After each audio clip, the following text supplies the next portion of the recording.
attention. It's every election is important, particularly this one with our national elections. Mr. Coos. Thank you, Supervisor. Good morning, Chairman Magsig and Supervisors. I'm James Coos, your County Clerk, Registrar of Voters. I'm here today with the very long-titled, and with the assistance of Supervisor Quintero for the very long-titled proclamation, September 9th through the 13th as Disability Voting Rights Week, September 17th as National Voter Registration Day, and also Constitution Day, but I was trying to keep the title a little short. And September 16th through the 27th is California High School Voter Education Weeks in Fresno County. That's a lot of activities related to voting in a very short period of time, but we are, as the supervisor said, only 8 weeks away from our biggest election of the four-year cycle, so no time is better than the present. These activities will include seminars, hands-on workshops, registration drives, question and answer sessions, and educational events at area high schools, colleges, universities, and community support organizations. It takes a lot of people to provide these opportunities and education across the county, and I'd like to ask a couple leaders in local organizations that our department is working with to bring these opportunities to fruition to discuss them. First, I'm going to have Sarah Harris with Resources for Independence Central Valley come up, and then Sue Goldman from the League of Women Voters. Sarah. Okay, beautiful. Hello, everyone. My name is Sarah Harris, for those of you who don't know me, and I am a person with a disability. Go figure, look at the cane.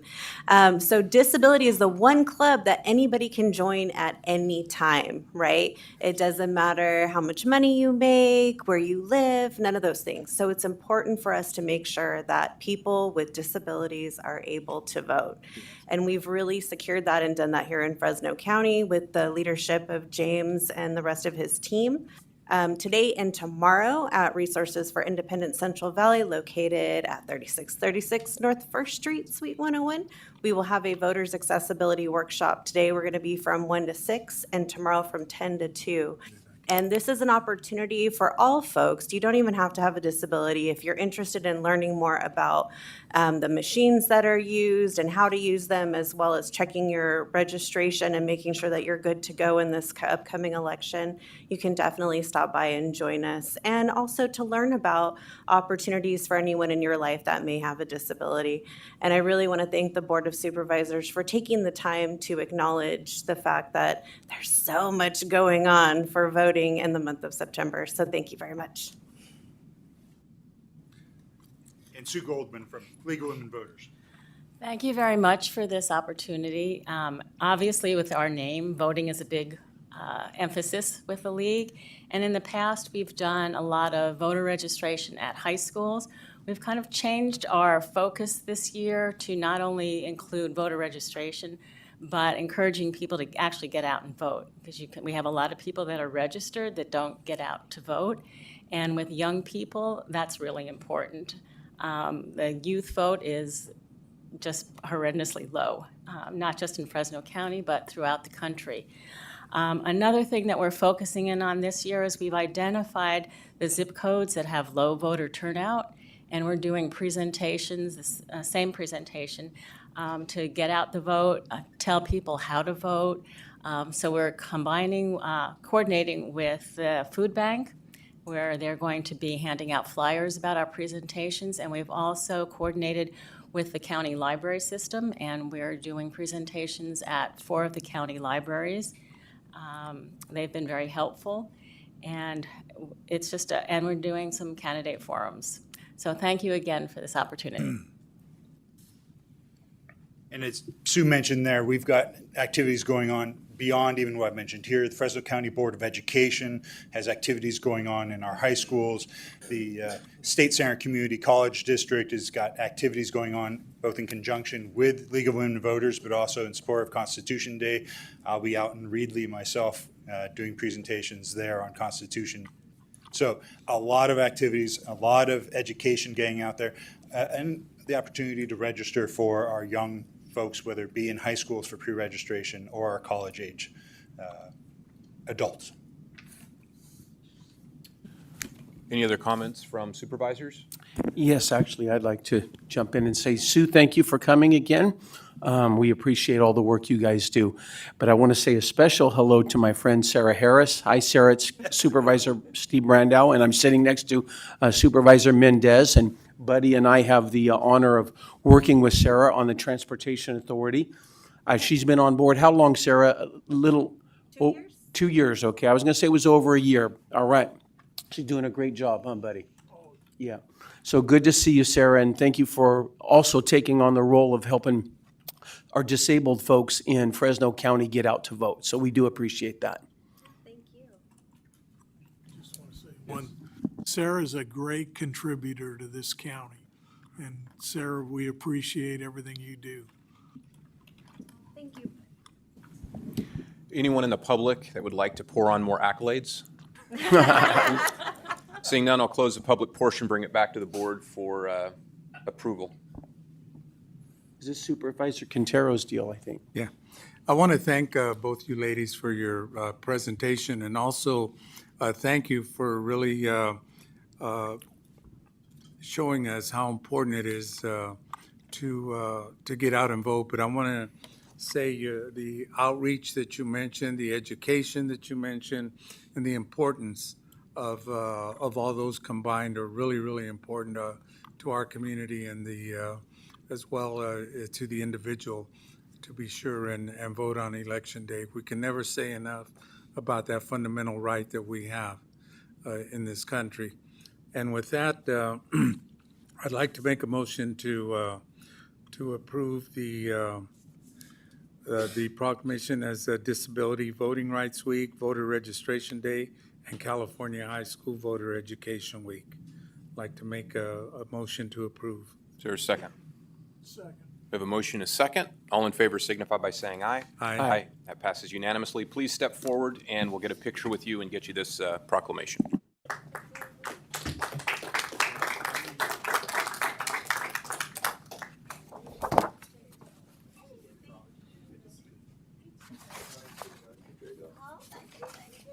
Supervisor Quintero, thank you. Good words. It's Nathan. I see your picture all the time in the League of Women Voters newsletter. Thank you for your comments. Hi, Sarah. Good to see you. Thank you for coming. Hi, Sue.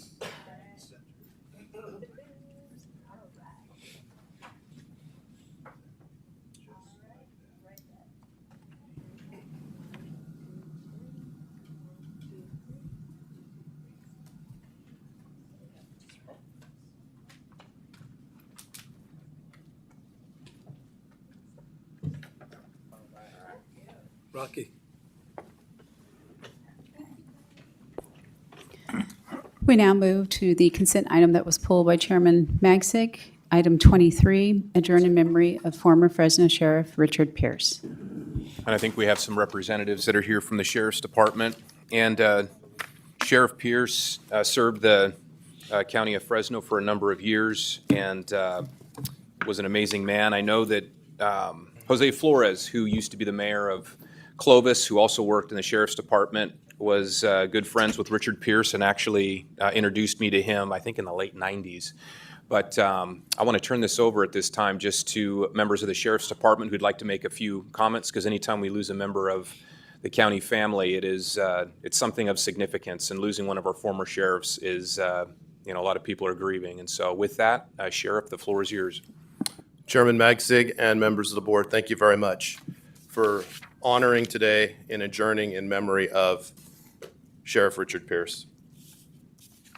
Here we are to talk about the life, the legacy, and the memory of Richard Pierce. He was born on March 27th, 1944, grew up in Avenal, attended Avenal High School. His dad was an oil field worker.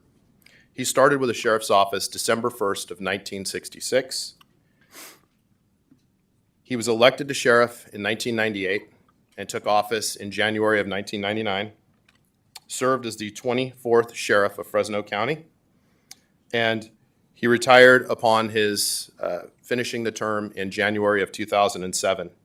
Just for historical perspective, he was preceded in office by retired Sheriff Steve McGarian, and he was succeeded by Sheriff Margaret Mims, who we all know very well. Some of the things that Sheriff Pierce did during his tenure that were notable: He started the Educational School Safety Program, which put deputy sheriffs in our schools to provide school safety and mentorship for our students in Fresno County schools. He was instrumental in the take-home vehicle program, which we still have today for deputy sheriffs.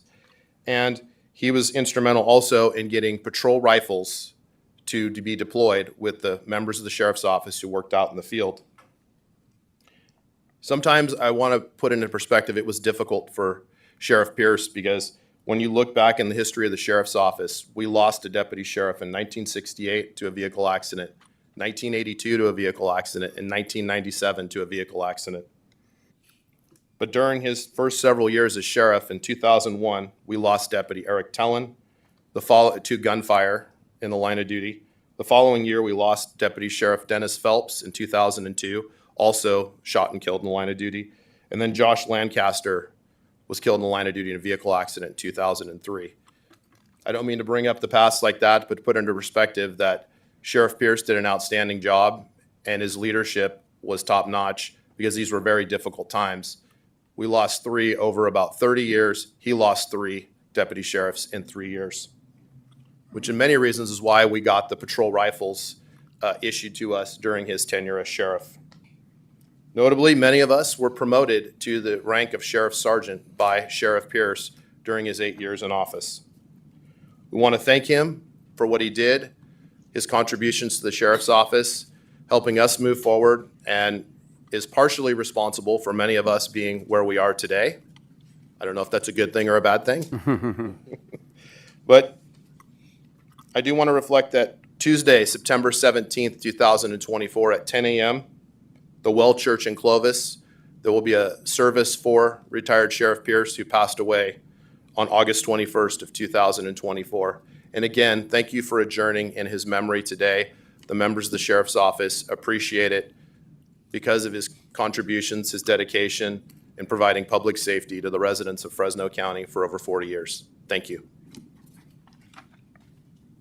Thank you. Any additional comments that board members would like to make? Anyone in the public wishing to comment on this item? Seeing none, I'll close the public portion. Since this is being memorialized and we do have a certificate with all of our signatures, I will make a motion to approve the memorial resolution. Is there a second? Second. We have a motion and a second. All in favor signify by saying aye. Aye. Carries unanimously. Thank you guys for being here. We appreciate it. Thank you. That concludes all our consent items that were pulled from this morning. We now return to the regular agenda. Item 6 under Public Works and Planning, approve resolution to adopt the groundwater sustainability plan on behalf of Fresno County Management Areas A and B groundwater sustainability agencies with the Delta Mendota Groundwater Subbasin and other, authorize the San Luis and Delta Mendota Water Authority acting as the ground sustainability plan manager for the subbasin to submit the groundwater sustainability plan to the department. I believe the department's going to make a correction to this item because it should not read Department of Water Resources for approval. It should read actually State Water Resources Control Board, but I'll let staff take over from here. Augie, you've got some corrections, I guess, so the floor is yours. Yes, sir. Thank you. Good morning, Mr. Chair, members of the board. Augustine Ramirez with the Department of Public Works and Planning. This item before you today is a public hearing to consider adoption of the Delta Mendota Subbasin Groundwater Sustainability Plan on behalf of Fresno County Management Area A and B GSA. This single plan was prepared in response to the Department of Water Resources' incomplete determination of the 6 individual plans previously prepared and submitted in 2020 and later revised in 2022. With DWR's incomplete determination, our subbasin has now been referred to the State Water Resources Control Board for a probationary hearing, with that hearing scheduled for sometime in February of next year. We're hopeful that by submitting this plan, the Water Board may delay our probationary hearing to allow their staff time to review and comment on this updated single plan. To date, a majority of the GSAs within the subbasin have adopted this plan, and if adopted by your board today, will be closer to a formal submittal to the State Water Board staff. As Bernice pointed out, there is a correction in the recommended action. The agency that we'll be submitting this to is not the Department of Water Resources, as referenced in the recommended action. It is the State Water Resources Control Board. That correction will also need to be made in the title of the resolution. That concludes my presentation. Be happy to answer any questions you have. Thank you, Augie. And just for the public's benefit, we have 2 members on this board who work very diligently with staff. Buddy Mendez, when it comes to implementing our groundwater sustainability plans, and also Brian Pacheco. They both work very hard. So I'd like at this time just to turn it over to Buddy so he can talk a little bit about the significance of this and enlighten us with anything else he thinks is necessary. Well, the main significance is this wasn't A and B's problem. This is a very complicated deal. There's, I think, 23 other GSAs, I think, Augie. That's correct, a total of 23 GSAs. And it's all about coordination, and it was hard. I think at one time there wasn't even one consistent plan for that basin. So this became a major issue, and this is why we're going through this again. And I think now there's a coordinated plan. Correct, Augie? Yeah, originally there were 6 plans developed by 5 different consultants to cover the subbasin. DWR struggled with that concept, even though it was allowed under Sigma. The group decided to go about it a different route this time and prepare a single plan by a single consultant. Right. And it's completely opposite of what's going on in the Kings Basin, where there's actually a coordination group that works well together. Yes. So I think that's probably about said what was needed to be said. Sounds good. Brian, you have anything you want to add? No, I think Supervisor Mendez summed it up, but I just think it comes down to coordination and cooperation. They didn't have it prior. They had their hands slapped by the state, and so now this is a result of that to get everybody on the same page. So appreciate everything you've done on this, Augie, to help bring them into compliance. Thanks, sir. All right. Any other board members have any comments? Seeing none, anyone in the public wishing to comment on this item? Seeing none, I'll close the public portion, bring it back for approval. All right, we've got a motion to approve the revised item. Second. And there's a second. All in favor signify by saying aye. Aye. And that carries unanimously.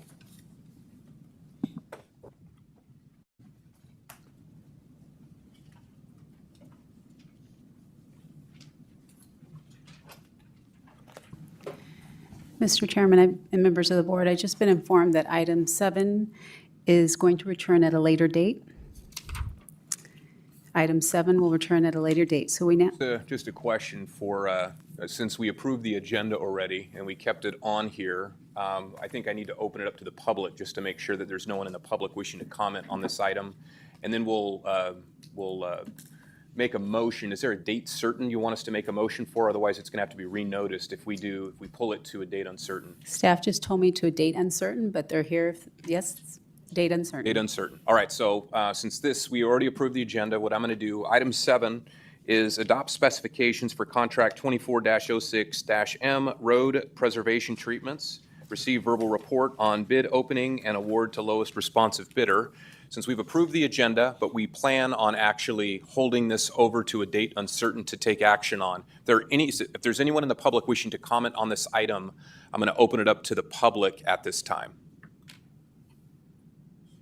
Seeing none, I'm going to close the public portion, bring it back. Staff has made a recommendation to hold this item over to a date uncertain. Is there a motion to that effect?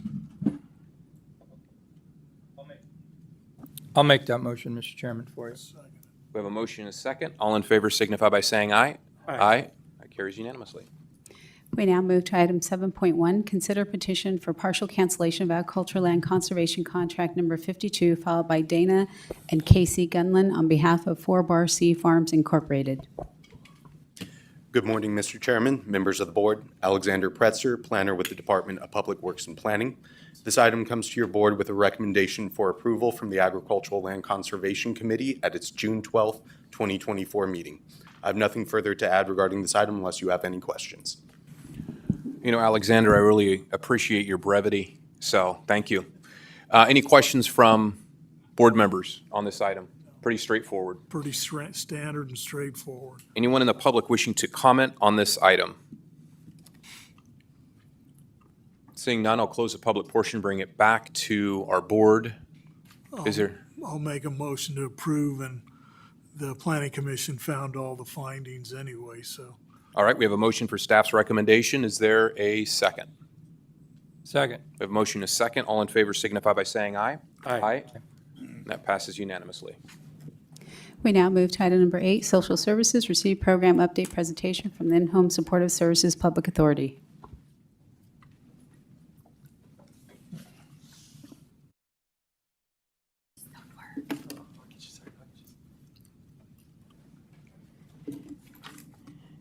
Good morning, Chairman, members of the board, Sonia Bugay, Department of Social Services and Public Authority. And we're going to get started. So I do want to inform you that we have a correction on the PowerPoint for the slides 19 and 20. We have a one number corrected, and we've added a slide 21 and 22 since the materials were published. And there's some copies in the back and new materials that are being distributed.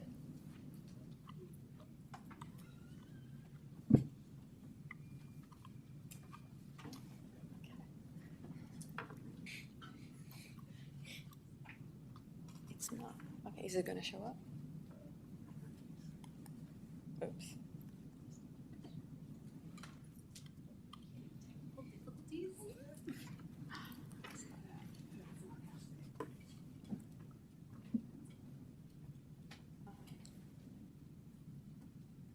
Oh, there we go.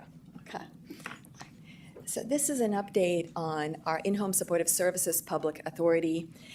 Wanted to kind of give you a couple of brief overviews. One, Public Authority is the employer of record for our in-home supportive services providers and is a local agency legally separate from the county. We have an ordinance that essentially created a public authority, which is a county ordinance 2.80.030, and our Board of Supervisors is essentially a Fresno County Board of Directors for our public authority. The public authority, so one thing that I really want to make sure that I'm clear about is the public authority is the employer of record for the purposes of bargaining and for purposes of negotiations. However, the IHSS recipient is the employer for each IHSS provider. So it's the IHSS recipient that essentially hires, trains, supervises, and fires the individual that works for them. So that distinction, the employer of record versus the employer, is important in this program. Just to give you a little bit of current caseload demographics for our IHSS program. So a snapshot of June, we had 24,000 or just over 24,000 active cases. We have about average 122 hours per recipient and 22,290 active providers in any given month. We had just under 3.3 million worked hours or paid hours in June, and about 70% of our recipients receive services from a family member. We've had a significant growth in this program over the past 5 years, and it has been a growing trend. We're not the only county experiencing this. This has been kind of experienced across the state. 32% increase in the last couple of years, about 9% increase in our average hours. So month of June, 3.2 million hours, but we averaged just under 3.1 million in fiscal year 23-24. So kind of to give you a sense, so from the public authority perspective, where we are with our MOU for IHSS providers. Our last MOU was from January of 2020, and it expired in December 31 of 2022. We started renegotiations just around September of 2022, and what our current terms is our current wage is minimum wage. We have a wage supplement that's on top of the minimum wage, that's 60 cents, and we have a health benefit rate of 85 cents per paid hour. So how this payment works for health benefits is we average the actuals for 3 preceding months and multiply it by 85 cents, and for every paid hour in any given month, we contribute 85 cents. We post updates on our negotiations on the IHSS or Public Authority website, and the link is actually on our PowerPoint. So updated terms and where we are in negotiations are publicly posted. I'm going to give you a perspective where we've been with our IHSS wages and benefits. So prior to the last MOU, we were paying a minimum wage. We did not have a wage supplement, and we were contributing 85 cents for benefits. So per hour, we were spending $12.85. With the MOU, the 60-cent supplement started, but the minimum wage also went up on the same day by $1. And minimum wage has been increasing by $1 in 2019, 2020, 2021, and 2022. The last 2 years, it has been a 50-cent minimum wage increase. So when you look at it from the prior MOU to now, we've realized a 33% increase in wages due to minimum wage, overall 38% increase in wages with the minimum wage and a supplement, and overall 36% per hour cost increase in the program. So I want to spend a little bit of time on health benefits and how they work, because that seems to be where a lot of questions are coming up from. So our county health benefit is paid 85 cents per paid hour. Average cost in the recent months has been just over $2.7 million a month. So we spend just under $32 million a year for health benefits. That is the county contribution to a health trust. The county does not control who gets covered. We do not select the coverage. The health insurance is administered by Dublin Insurance, which is selected by our union representatives, SEIU Local 2015. Currently, they're using Kaiser Permanente traditional HMO plan, which costs about $1,416 per month, or $16,000. The eligibility for health benefits and who actually gets covered is not determined by the county. But what we do know is the cost of the health insurance, how much we contribute, and currently of our enrolled providers. So we have on our registry just over 25,000 providers. 2,000 providers currently, or about 8%, actually get health coverage. So I want to share with you overall health coverage breakdown, and I want to distinguish that this is what health coverage looks like right now, not who is eligible for health coverage. So of our 25,000 registered providers, 2,000, or 8%, are covered by SEIU by the health insurance. 8,959 providers have coverage other than what we're aware about. So they're either covered through their own personal health insurance or Covered California. And 56% of the providers are currently receiving Medi-Cal. It is possible that additional people are actually qualified for Medi-Cal. This is who just receives it currently. I do want to spend a little bit of time on Medi-Cal because there's just a lot of misunderstanding about Medi-Cal. Medi-Cal in Fresno County is actually done through managed care. We have 3 managed care providers starting in January of this year. Anthem Blue Cross, CalViva, and Kaiser was added this year as an option for managed care for Medi-Cal. There's also been expansion of Medi-Cal for past several years, including January of the current year. So significant expansions that matter is that asset limits for Medi-Cal eligibility were eliminated in January, which means people who previously, based on income, qualified but didn't based on assets they have, homes, vehicles, those kind of things. That went away. There was also expansion of Medi-Cal for undocumented individuals aged 29 to 49, and then property limits were removed. These were significant changes that happened in January, that people who previously potentially wouldn't have qualified now qualify for Medi-Cal. The other piece that's significant for our IHSS providers is the IHSS provider income does not count towards Medi-Cal eligibility income if they live with their recipient. And 57% of our providers live with their recipients. So that income that's earned based on IHSS wouldn't count for eligibility, and that's for eligibility to Medi-Cal. That's significant. In addition to that, other than qualifying for Medi-Cal through Covered California, low-income individuals, up to 400% of federal poverty level could qualify for advanced premium tax credits and share of costs reductions when it comes to eligibility for health coverage. So statewide availability for health coverage, either through Medi-Cal or through Covered California, is significant in our state, and it is one of the programs that DSS administers. Then I want to talk to you about county share of cost when it comes to IHSS program. So our county share of cost is referred to as maintenance of effort a lot because it is how it's defined in the realignment legislation. It was reset and rebased in fiscal year 1920. So in that year, our county share of cost was $43.5 million. However, that was the starting point. Each year, our county share of costs grows, so what's budgeted for fiscal year 24-25 is $56.5 million. Our MOE base increases two different ways. First one is on an annual basis, we have a statutory 4% increase, and that pays for minimum wage increases and increases in growth, hours growth. So if you remember from earlier slides, we've been increasing 9% every year. That increase in hours and minimum wage increases, the county contribution to that is this 4%, which for us is about $2 million a year. So no matter what we do, $2 million a year is a county share of cost increase for IHSS. There's also a secondary way our costs can increase, which is if we have locally negotiated wages and benefits, and that share of cost isn't at 4%, that's different. So I want to go over that a little bit.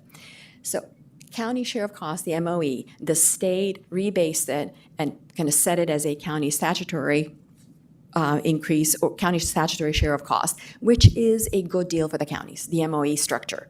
The 4% pays for the increases in costs that you, quite frankly, have no control over. That's the 4%. The costs that you have some control over, the state sharing ratios are 16% for the county, about 30% for the state, and 53% for the federal share of cost. The reason these percentages look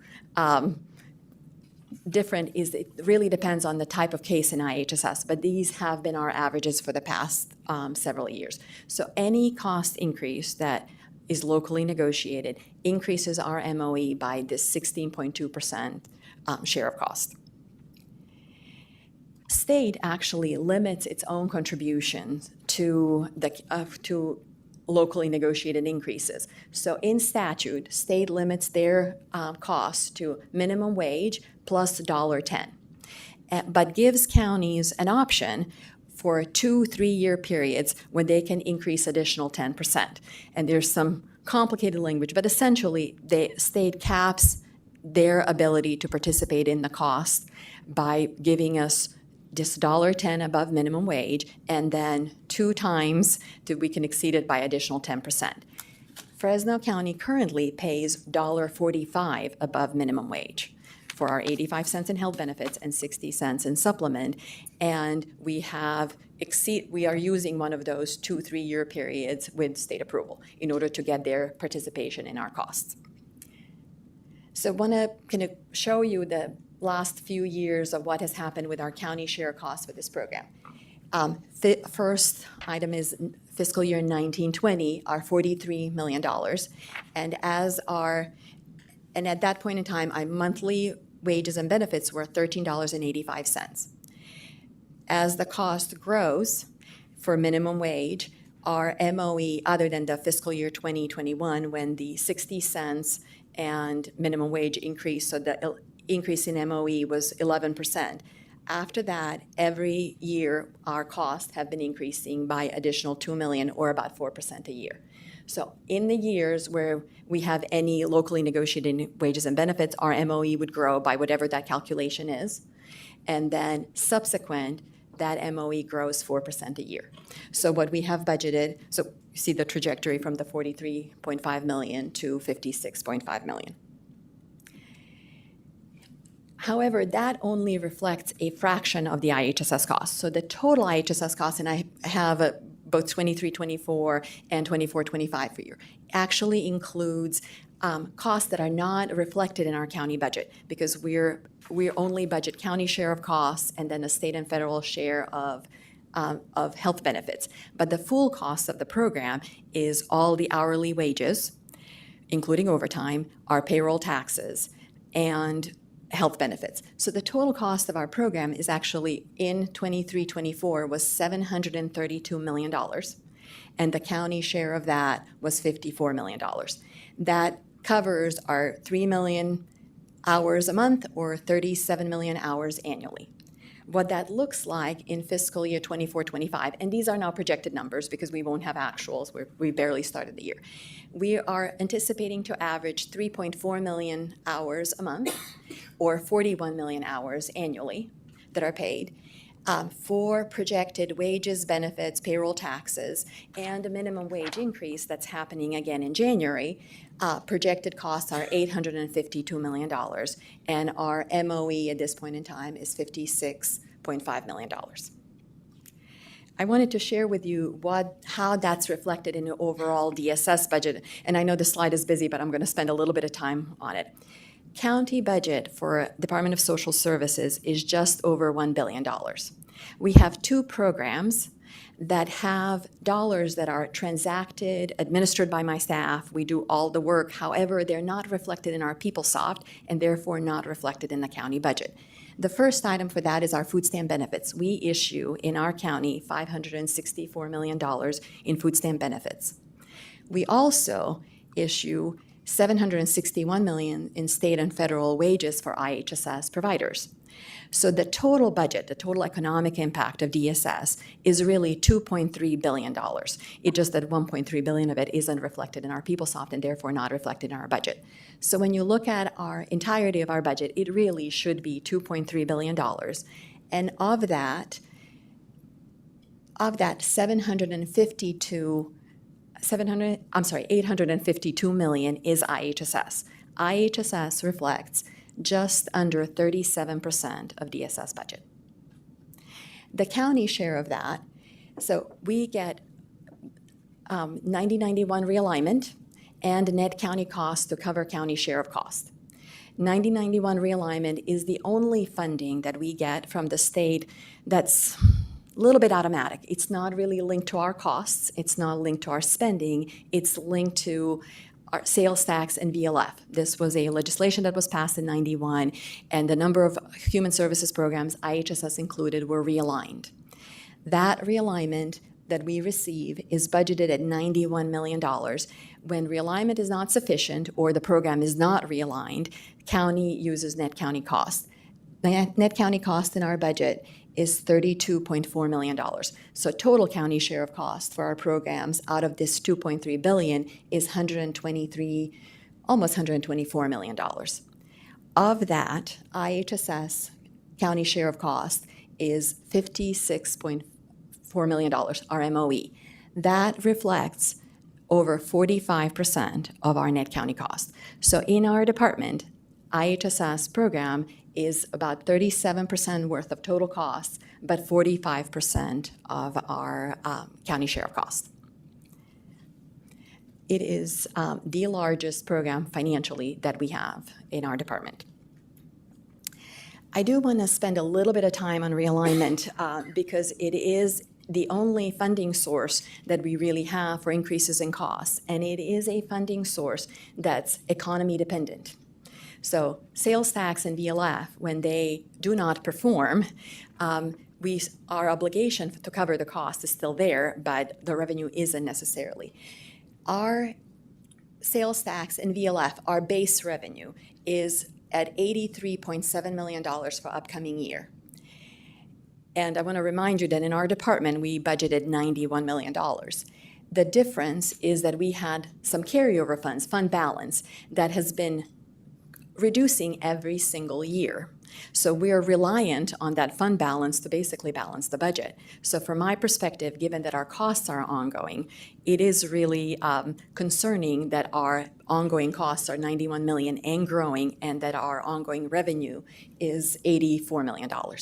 But other than DSS, the only other program that receives social services realignment is California Children's Services Program in Public Health. They take about $1.6 million. The rest is in DSS, and majority of it we budget for our IHSS program. And I have just a couple more slides for you to give you the context of the IHSS in the county budget. So the pieces that are budgeted for 23-24, we have a $4.8 billion county budget and $87 million that's budgeted in IHSS. What that really looks like when you count off budget amounts, which I do think is a more relevant number, the county budget, if everything was budgeted for IHSS, would be $5.5 billion, and $778 million of that would have been IHSS program, or 14% of the total county budget. It would take up 2% of the county share of cost. And what that would, the added slides of what that would look like for fiscal year 24-25, the county budget, if the state and federal share were budgeted, would be just under $6 billion. And the IHSS program would be that $852 million. IHSS is 14, it remained the same, at 14% of the county budget and 2% of the net county cost. And what net county cost reflects is really any revenues coming in for countywide revenues plus any fund balance. And IHSS program, given that we're growing each year, would take up 2% of it. So that concludes my presentation, and certainly I'm here to answer any questions. All right, any questions for staff? A couple of quick observations on this. So again, I appreciate you pointing out that the IHSS program here at the county is the largest single program that we have by far. I want to say the sheriff's budget for 23-24 was around $360 million. Anyone here, Paige? I think it's about right around there, $350 million. So this IHSS program alone is almost 2.5 times the size of the entire sheriff's budget. So a lot of people who are in need. What does concern me is how quickly that program is expanding. And also, too, if the state or federal government walk away from their commitments to us, because of the size of this program, I don't know how the county would be able to pick up, to shoulder even 1% or 2% change where we would have to pick up more of that burden. Because we're approaching $1 billion enterprise. So a lot of money goes into that program. I think you said 25,000 plus providers here in Fresno County. And when you take a look at projections over the course of the next 10 years, do the projections show that this program is going to continue to grow or stabilize at some point? What do your projections show? It is really hard to tell. It has been growing every single year. It is our program with the largest amount of growth. And part of where the MOE construct is really important for the counties is your capacity to limit the growth of the program is basically non-existent because it is dependent on Medi-Cal expansion. So Medi-Cal expansion expanded IHSS as well. It prevents out-of-home placement for individuals who are disabled or individuals who are elderly. It is an incredibly important program. It is, however, incredibly expensive. Our growth has been increasing at an increasing rate. Part of that last few years has been expansion of Medi-Cal, and last expansion of Medi-Cal happened in January of this year. So we were actually projecting that for this, even though we realized 9% increase this past year, that we're really looking at an 11% increase in this upcoming year. That's what our projections show. I don't know where the state is heading with the expansion of Medi-Cal, but part of the importance of the county share cost is really critical is because the eligibility for the programs and program structure is statewide driven or federally driven, our county share of cost capacity to maintain it, even at the current structure, is questionable. And then looking at the county's share of any increases, I think you said the county needs to pay 16%, states at about 30%, feds are 50 plus percent of cost. But are there limits even to that, where if we were to give like wage increases where we have to assume more than 16% of cost? And even that is astronomical when you're dealing with 41 million hours and 25,000 plus employees. You're talking millions of dollars a year, if not tens of millions of dollars a year, potentially of cost. Yeah. So federal government and state government limits their own costs. So we cannot pick any wage we want. Feds will have their limit to the contribution based on twice the minimum wage. State government actually in the realignment statute limited their cost to this $1.10 above minimum wage. They said we're going to make 2 3-year exceptions. So realignment legislation can change. It has changed over the years. But at the moment, what's in statute, that they're going to participate at this 30% rate, as long as feds participate, up to $1.10 above minimum wage. They gave counties an ability to negotiate for more than that, and they will still participate up to 10% above that number. Right? We are actually exercising one of those options because we are at $1.45. We're at $1.45 above minimum wage. So we've exceeded that $1.10, and we've utilized one of those 3-year periods to pay more than minimum wage. So if we choose to go higher do we assume 100% of the cost then at that point? We assume the state share of costs. So our cost would be, feds would still participate. We would assume, actually 46% yes, of the as cost, opposed basically. to 16%, yes. Okay, which still is almost 50% of whatever that excess is. So just to kind of give you some numbers, $1 cost increase, the county share of costs at the current sharing ratios is 5.8 million, a little over. So think of it as $6 million for $1, right?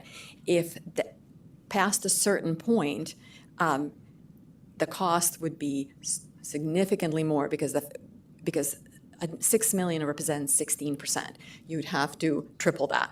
Right, Triple it. Yeah. All right, thank you. This makes sense to me in my head, so I appreciate the exercise. Any other comments?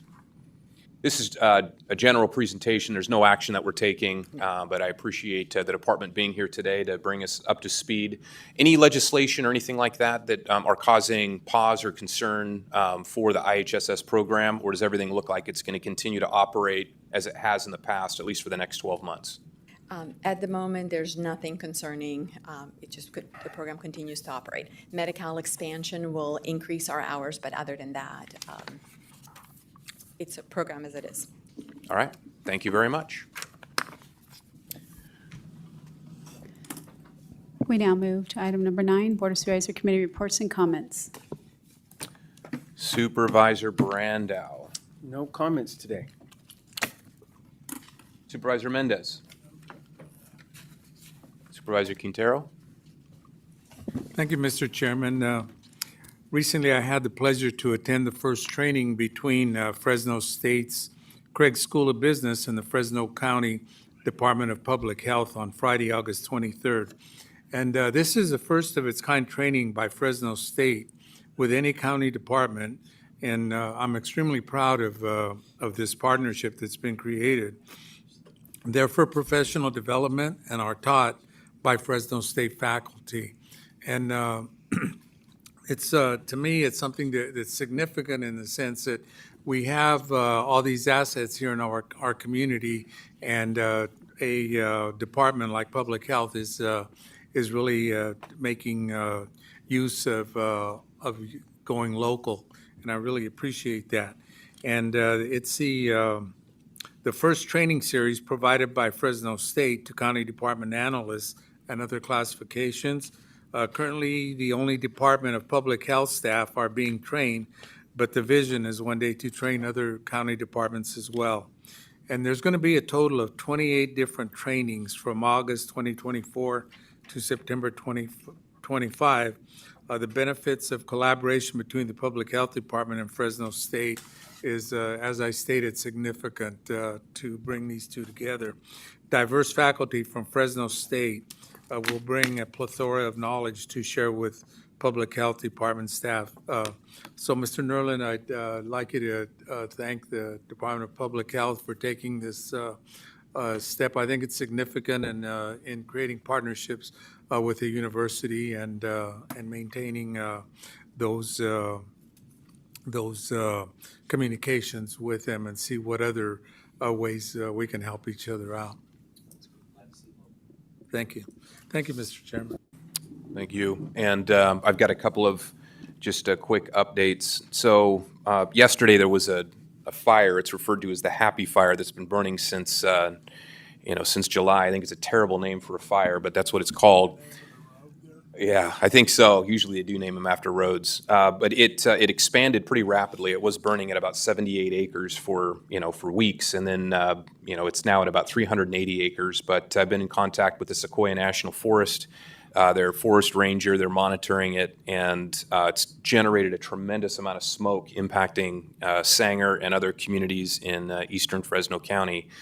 So that's one fire I know that we're going to be monitoring. And I also want to compliment our CAO and also Buddy Mendez. There's been a pretty large fire, I think maybe the largest active fire in the state. One of them is burning in Coalinga, and CAL FIRE jumped all over that. And Buddy, I know, was providing some information to his constituents about that, which I appreciate. And I know our CAO went out and visited the site, the campsite where all the firefighters have staged, and I think there were over 2,000 people there. So it's like an army that's attacking that particular fire, and really appreciate the work of our firefighters that work for both CAL FIRE and then, of course, volunteer fire stations, and as well as the U.S. Forest Service. Their firefighting forces have been very active this year. They've been doing a great job. Also, too, I want to update the public generally on just conditions of different roads. I continue to be in contact with the city of Clovis regarding new developments that are going to be happening over the course of the next 2 years. There's a number of annexations that continue to happen in the north part of Fresno County in the city of Clovis' sphere of influence, and a number of roads from Shepherd to Sunnyside to Fowler, Perrin, Beeheimer, and even potentially Copper, all going to be impacted. So I know our staff has been active talking to engineering staff there in the city of Clovis, and as these annexations take place, that appropriate measures can be put in the streets to slow traffic down. I think there's some activity taking place right now on Fowler Avenue, some studies that are being done that will probably take several more weeks to complete. And our staff has been in contact with the Highway Patrol, working closely with them as the Highway Patrol finishes up some reports that we can glean information from as well. But this is something that is top priority for, I know, the county, and I really appreciate our public works staff working hard to make sure that they are working closely with the city of Clovis so appropriate measures can be installed to keep those areas as safe as possible. So that is all that I have under reports. So we now move to item number 10, board appointments. Supervisor Brandow? Yes, thank you, Mr. Chairman. I do have one, and it's a reappointment. It's Aaron Mendez to the Flood Control District. All right. Supervisor Mendez? No. Quintero? And I have one to the Civil Service Commission, appoint Chad Stokes to the vacant District 5 seat, which expires on 1/6 of 2025. With that, anyone in the public wishing to comment on these appointments? Seeing none, I'll bring it back to the board for action. Motion to approve. We've got a motion and a second for approval of those items. All in favor signify by saying aye. Aye. And that carries unanimously. We now move to item number 11, public presentations. This portion of the meeting is reserved for persons desiring to address the board on any matter not on this agenda. Are there any members in the public wishing to comment on any items that are not listed on the agenda?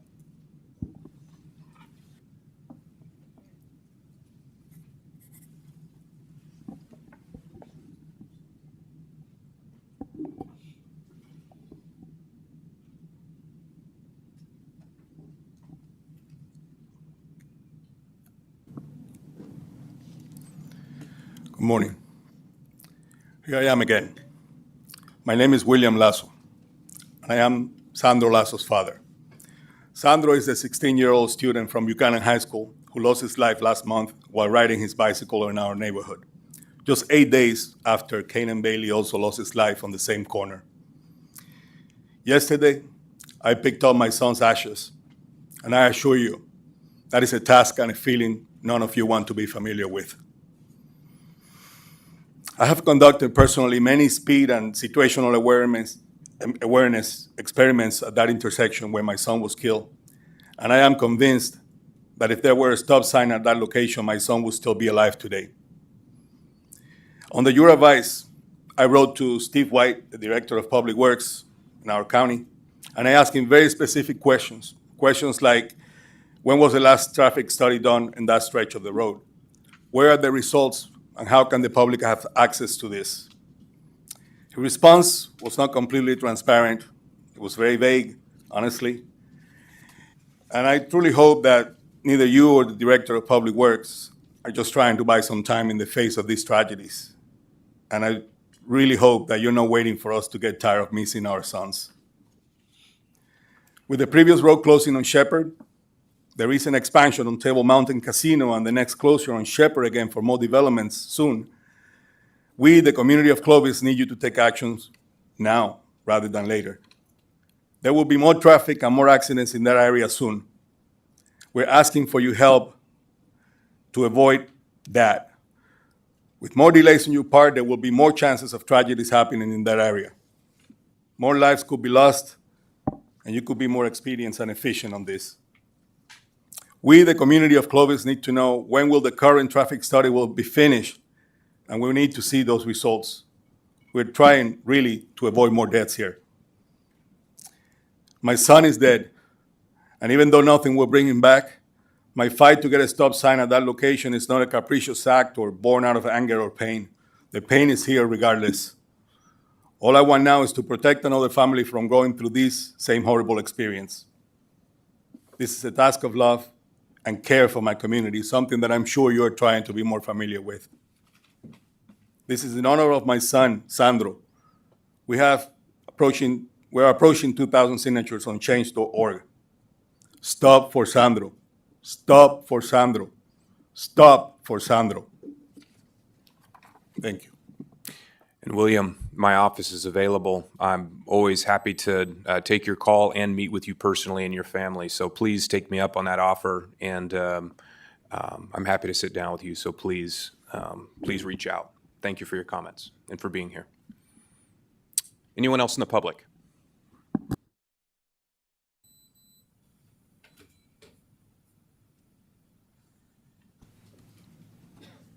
Good afternoon, Board of Supervisors. My name is Jessica McKenzie. I'm a combat veteran, and I also started working for the Department of Probation in 2008 as extra help. I moved up the ranks all the way to supervisor, SJCO. I got Employee of the Month, and I also won a Focus Forward Award. But my best accomplishment was in the institution when I was having a conversation with a youth. She turned in a 6-inch pocket knife to me. Unfortunately, there wasn't always good stories like that. In 2016, as you guys were aware, we were having issues with the chain of command at the time that you guys were reviewing, and then in the institution, we were facing mandatory overtime. A lot of stress was under us, and we had a youth drink chemicals, which resulted in her convulsing in a pod and passing away. I witnessed this on a video surveillance. In 2016, December 1st, I was a first responder and the supervisor on duty when Rodney Walker passed away in a youth cell. Me and my officers tried to provide CPR and ADE, and unfortunately, EMS came and pronounced him dead in the cell next to a youth's toilet. I removed the youth out of the pod, and the staff and the family came to mourn that officer on site.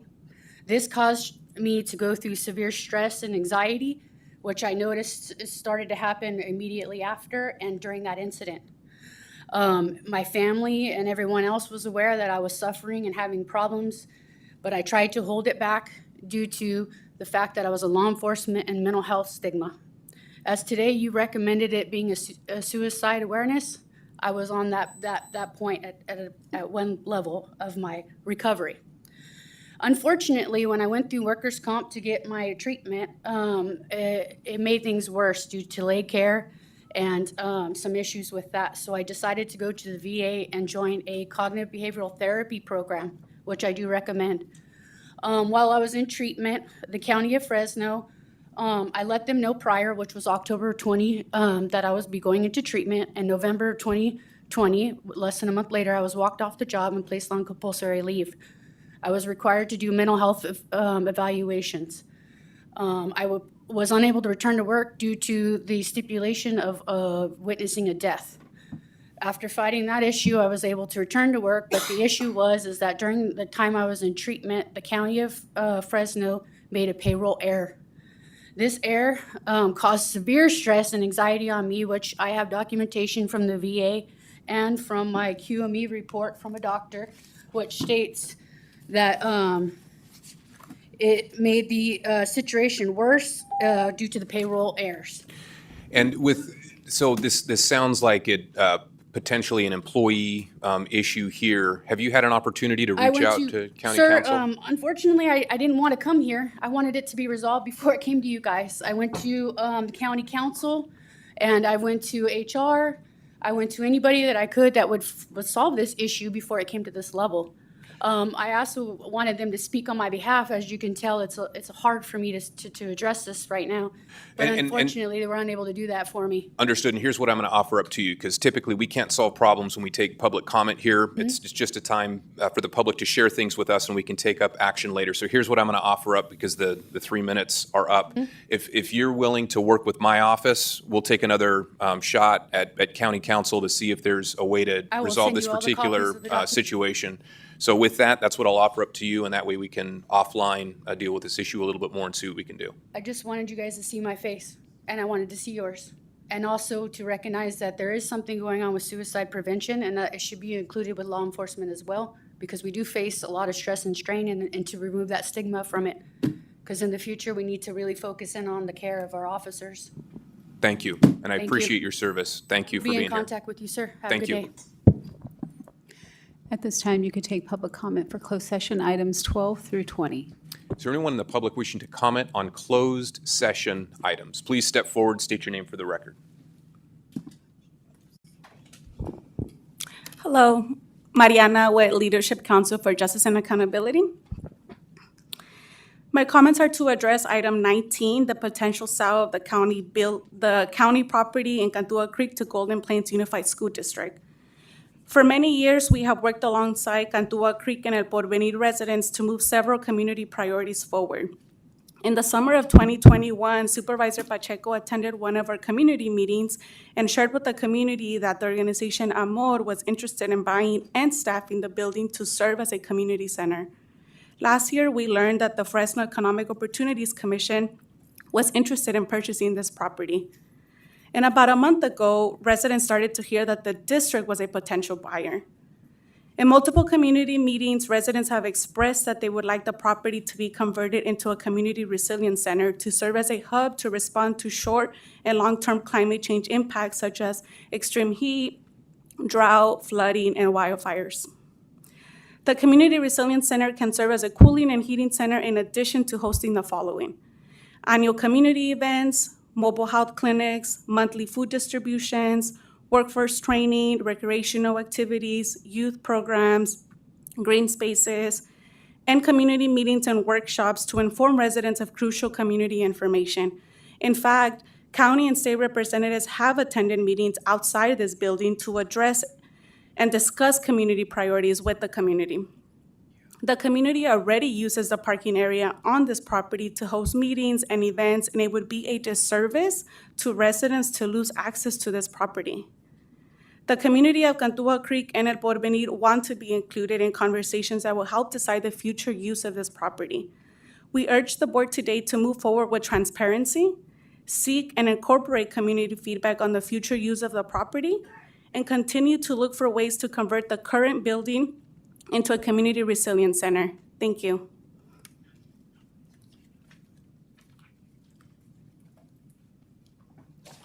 Hello, my name is Esther Ramirez, and I live in Cantua Creek. I'm here to share comments for item 19. My community lacks a community center for general use. The fire station has been locked down and not maintained by the county. The community had hopes that a sale would be to a nonprofit or an organization that provides services for programs available in Fresno. Most of all, to be able to conduct meetings in a building out of the heat or cold. We've conducted toy giveaways, hosted visitors from UC Davis in the parking lot, and would like to continue to host meetings focusing on our drinking water system to inform the community of project updates. Mr. Pacheco was present at our toy giveaway in April 2023. We've just begun distributing food from the Central California Food Bank to the community once a month. We set it up, hand out the food, and clean up on this property. If you consider this property to the school district, what happens to us as a community? The district gains and we lose. More than likely, it would be fenced off, so we wouldn't have access to the parking lot. Where do we set up for food distribution? In the street? A community dream is to have a working community center because we had high hopes that the Pistachio Company or more who expressed interest in purchasing the building would convert the building to a community center. EOC was another interested buyer. If you sell, consider what the buyer can offer to the community, and we ask the county to include the community in these conversations to decide the future use of this property. Thank you for your consideration.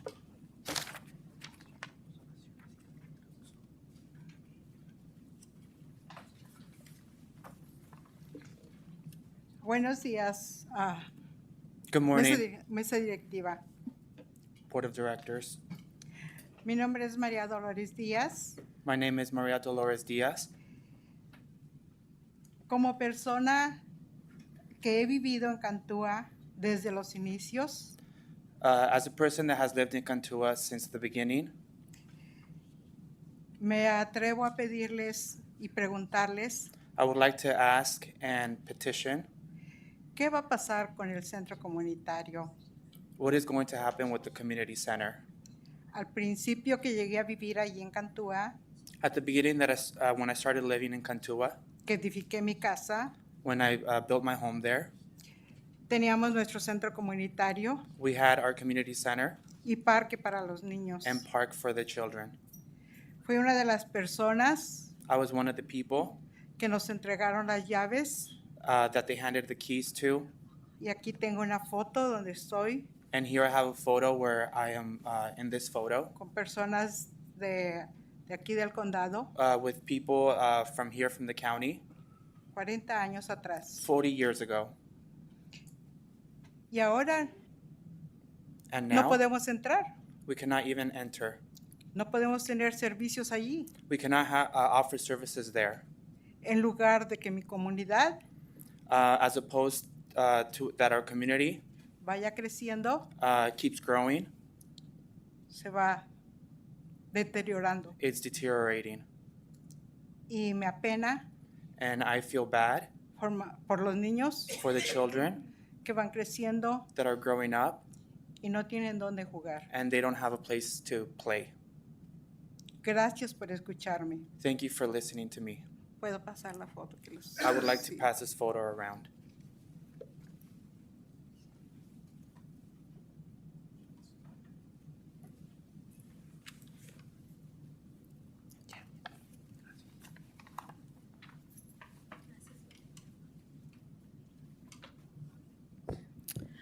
Good morning. My name is Rocio Madrigal, and I am with Central California Environmental Justice Network. I am a farm worker advocate and a community organizer in this rural community where the two residents have traveled from Cantua Creek, where the Supervisor Pacheco and also Assemblymember Arambula do a lot of work out there. I think they're here today, and many more people are concerned that they really do want you just to be transparent and to consider the best interests for the community. I am one of the people that have been out there in the cold, in the heat, doing meetings, doing children activities. Although the Cantua Creek Elementary principal is very gracious and does allow for some events to take place at the elementary school, she's very limited with the time, with the janitor, with the people that have to close up the school. And a lot of times they are closed to children on the weekends or at other times when they want to come in just to play. Recently, just for reference, we have a grant through our nonprofit that has started a community garden for them. In some of the excess land, excess of at least 1.4 acres that they have that has been land that they do nothing with. So it's not a question of land, just so you know. I am a graduate of Golden Plains Unified Tranquility High School, so they are very dear to my heart. But in this particular community, and I invite you to go out there, take a trip with maybe with Mr. Pacheco, to see the severity of the needs of this community. They do need a cooling center. They do need a center for adult services. They need a center for children graduating from Tranquility High that maybe don't have the transportation to get to Fresno State. Somebody talked earlier about the need to bridge these communities with our higher institutions, and this would be a perfect way to do that. This building, if sold and used properly, would bring so many good things to all the children of this community. So I urge you to please be very transparent and please take a trip out there to see the needs of this community before any decisions are made. Thank you. Seeing no further public comment, I'm going to close the public portion, and I'm going to ask County Council, are we able to, do we need to reconvene after closed session, or can we take a vote now to basically close the meeting following closed session? Mr. Chairman, we do not anticipate any announcements out following closed session, so if the board chooses, it may adjourn following closed session. I'll entertain a motion to that effect. There's a second. I'll second that motion. All in favor signify by saying aye. Aye. Motion carries. We are now going to move into closed session. Thank you.